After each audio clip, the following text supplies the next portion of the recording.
And welcome back to our YouTube channel, folks. This is a quick engine inspection plus the tire on a minivan. It is actually the Chrysler Pacifica. So we're going to start with our fluids. Okay, here we have the brake fluid reservoir securely mounted to the frame of the van. The fluid is above the fill line. The cap is on tight, and the hose attached to it is not kinked or broken in any way. Just to take a minute, if you like our videos, please subscribe. That helps us stay in business and it helps other people learn how to inspect their vehicles. Second, we're going to come to the oil fluid, the oil dipstick.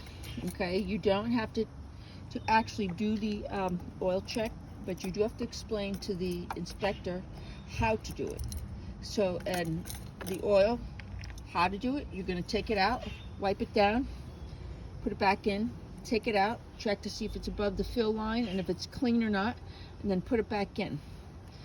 This is the oil reservoir. The cap should be on tight and no leaking or any grease around here. This is where they will change the oil in case it needs to be changed.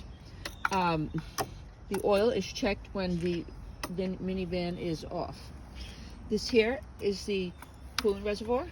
The fluid above the fill line, hoses attached to it, not leaking, kinked or broken in any way.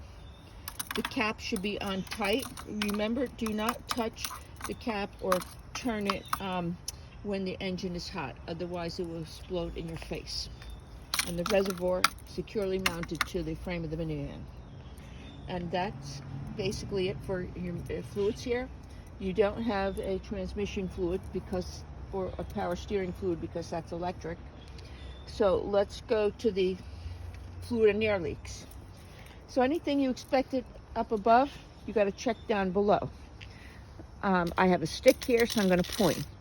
Tell the inspector I don't see any brake oil or antifreeze fluid on the ground. Okay, and let's go to the air leaks. Okay, if you have an alternator, somewhere near the alternator is going to be what they call a compressor. In this case, it's down here. Okay, a compressor, what that will do is an air compressor will clean the dirty air out of the engine. Stay securely mounted to the engine, and then no leaking any air, and everything's pretty tight down there. Okay, then we're going to come over to the steering. This has electric steering. Okay, so anything electric, you're going to look for rusting around the frame. So in the back here, I'm going to just point to it for a minute. Okay, you do have the electric steering box, if you want to call it.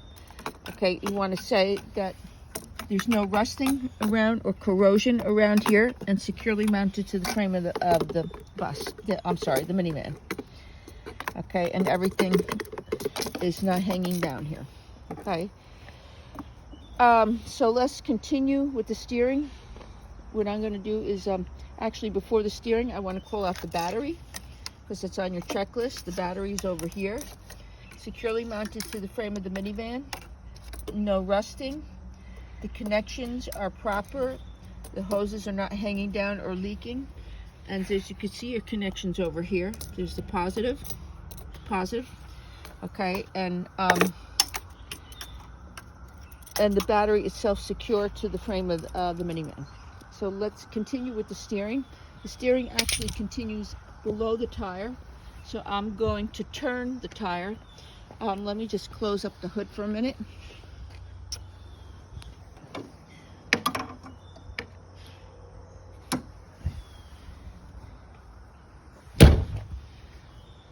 And let's go to the tire. I'm going to actually turn it so you guys can see. Okay, so let's give it a little power here.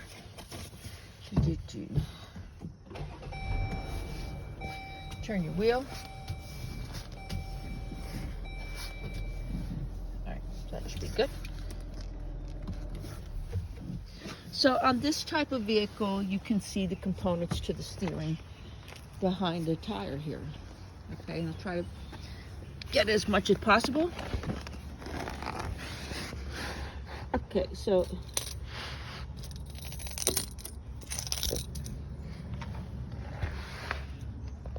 So I'm going to put the camera up a minute, and there you can see in front of you is the components to the steering right in front of me. And you have a pitman arm, the drag link and knuckles held in place by castle pins and Kato keys. So let's look at this for a minute. The pitman arm is down here. The drag link is up there, and then you have a knuckle behind here.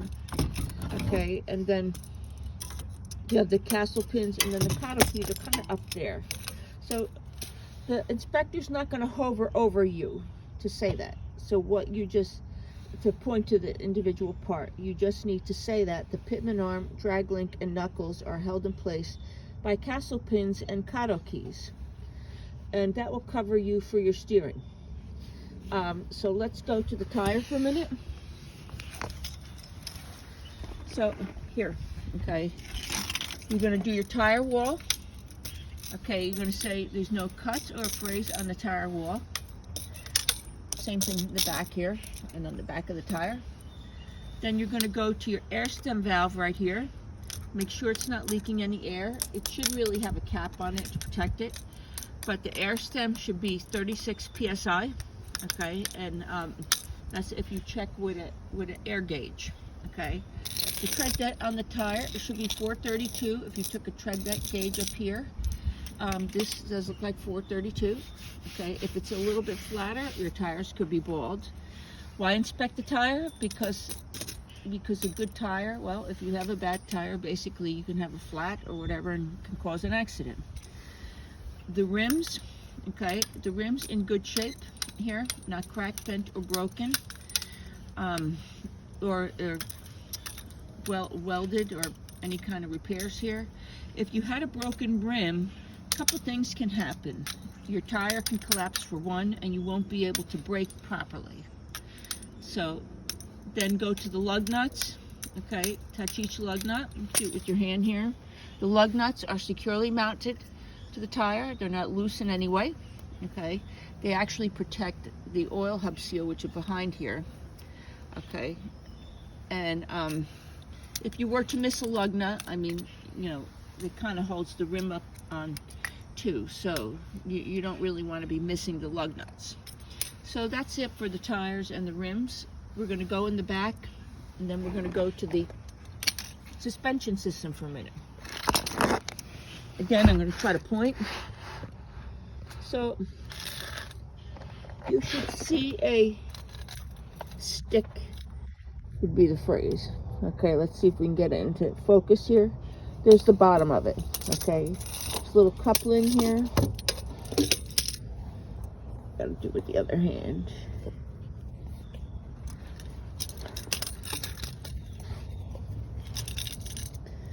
Okay, so you're going to call out your shock absorber, okay, which is actually this thing over here. Hold on a second. It's up here.